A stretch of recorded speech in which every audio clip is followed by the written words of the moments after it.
Welcome back everyone, and in this episode I'm going to be welding in some engine mounts for the Cruiser. Next to me I've got an L76. This is my mate's engine. He's been nice enough to lend it to me so I can mock up my engine mounts and whatnot. Haven't actually purchased an engine yet. Definitely no LS expert, but I've had a bit of a suss online and I'm leaning towards an L76, L77, L98 or LS3. These L76s and L77s are quite good. Pick them up pretty cheap, but the only issue is they've got an active fuel management system in it. So pretty much, I won't get into too many details, but they've got adjustable lifters which can pretty much drop out 4 of the cylinders and turn this from a V8 to a V4. You can tune it out of them, so it's a constant V8, but you will have the adjustable valves still in there, which are prone to failing around the 100,000 K mark and on sort of thing, or when you start pushing big power. So it is sort of recommended to pull the head off and replace all that. My mate is putting a cam in this, so it's not a big issue for him, but with how full on the Cruiser build is, I kind of want to just put an engine in. I don't really want to have to rebuild anything. So I am leaning more towards an L98 or LS3. So the LS3s are quite good, obviously out the box, more power than the L98s, but they're quite expensive. So not too sure yet. Obviously an LSA is way out of the budget, but an L98 would be a good base if I did ever want to supercharge or turbo it. But I can't go too extreme either way because I'm only running the 80 series diff and gearbox.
Once I got the engine in position, I knew something wasn't right because there was a big old gap on the left side.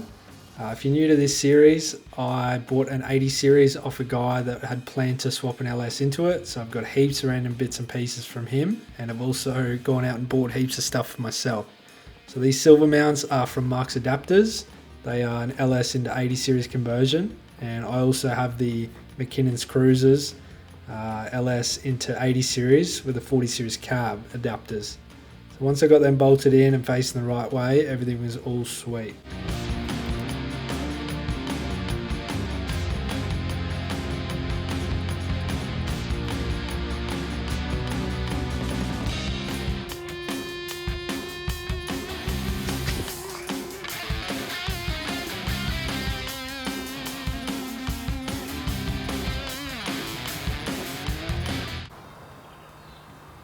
Righty, the engine is sitting in position on the mounts, roughly where it needs to be, both sides. So this side of the head is sitting about 25 mil from the firewall. Plenty of room up the back, and I'll show you the crossmember setup. So this is the factory crossmember, and So, whoa. So this is the factory cross member mount still welded in, and so is this on this side, and here's the gearbox mount. So because the whole cab actually sits further back than the 80 series cab, obviously the gearbox and engine, obviously the gearbox is miles off, and it's not really as easy as just sliding this back into position, because the whole chassis sort of widens on both sides here. So if we wanted to reuse this factory cross member mount, we'd need to cut it in the middle, widen it, cut these mounts off, move them back, and then even still, if it's slightly widened, the factory setup is 2 bolts here and then 2 tapped into the chassis. So we'd have to either tap more holes into the chassis and try and get a nut into the back of it, or to stretch the outside to get some more bolts on the outside of the chassis. So instead of all that stuffing around, I've gone and bought this. So this is another McKinnon's Cruisers part. It's a cross member for a 4080 swap to suit a H151 gearbox. As you can see, it's a fair bit wider than the factory one. And we've also got these plates here which weld on each side of the chassis, and some nut and bolts which will just bolt this to these plates. Not sure if you can really pick it in the video, but the engine is slightly crooked, with the backside being more towards the passenger side. This is because the cross member mounts are a universal fit for a few different engine swaps. Probably would have left the position how it is, it's not really noticeable at all, but my rock slider mounts sort of interfere with the cross member mount.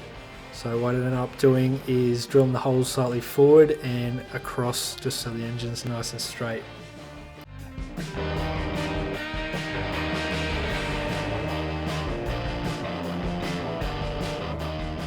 This is a 75 series Radiator. It's just a cheap Chinese one. I'm hoping the radiator is half alright and the car doesn't get hot with it, but I don't really have high hopes for the thermo fan it come with.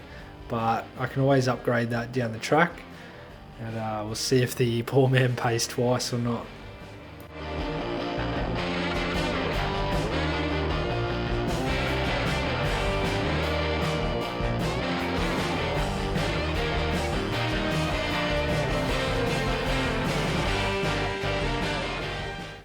For the radiator mounts, I wanted it to all be removable if I ever did some pretty major sort of maintenance and pulled out the radiator and condenser, and just make removing the whole engine a whole lot easier.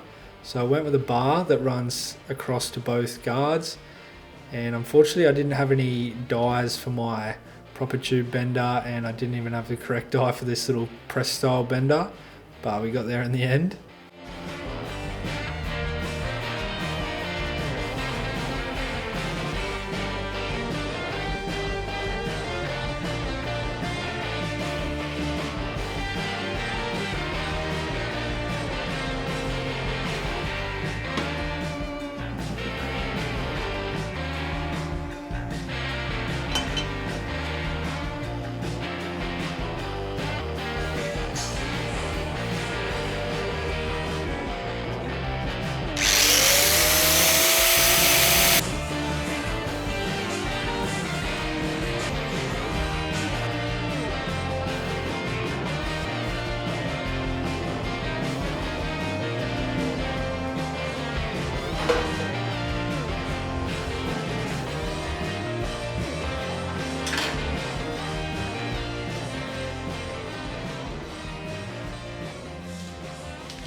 Once I got the radiator and AC condenser sorted, I moved on to the fuel tank. So this is a 79 series Landcruiser fuel tank. They're meant to be a pretty good fit in the spare wheel well of the 80 series. I will have to bolt a fuel pump to the inside of this thing eventually.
This is how the fuel tank looks. It is a little bit low, which I knew was going to happen because you can actually buy weld-in mounts for the 79 series tank into the 80 series chassis, and they do sit up a bit higher, whereas I sort of just mounted the tank mounts flush with the chassis. But as you see, I've sort of cut a fair bit out of the tub already, so couldn't really go too much higher. It does still sit up fairly high, so I'm not too worried at all.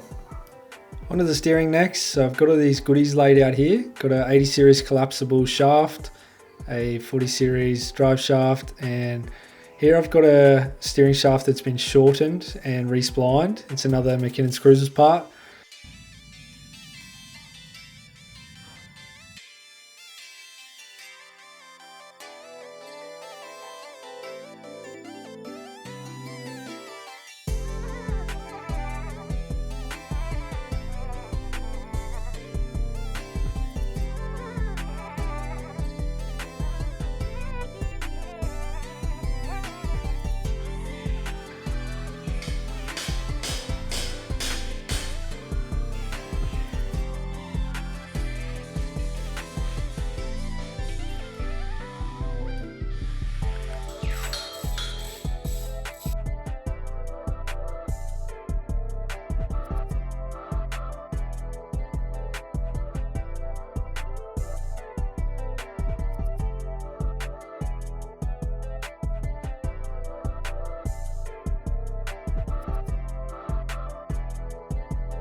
Moving on to the brake booster, so I had to notch a little bit out of the firewall support just to be able to get this to fit.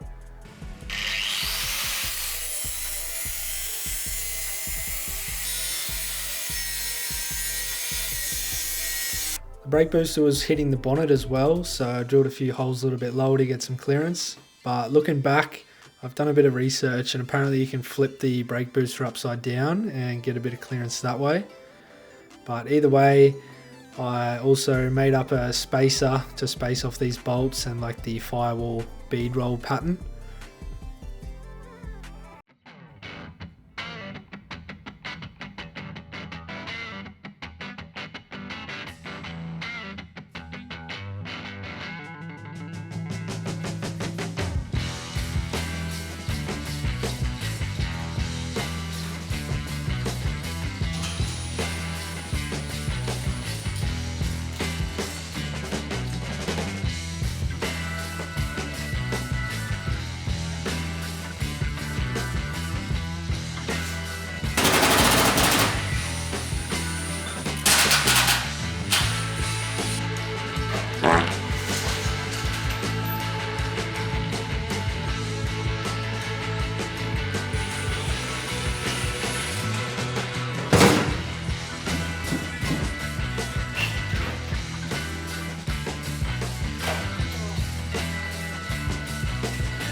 Pretty well it for this episode, guys. Got the cab all stripped, ready for the next episode. Thanks for watching.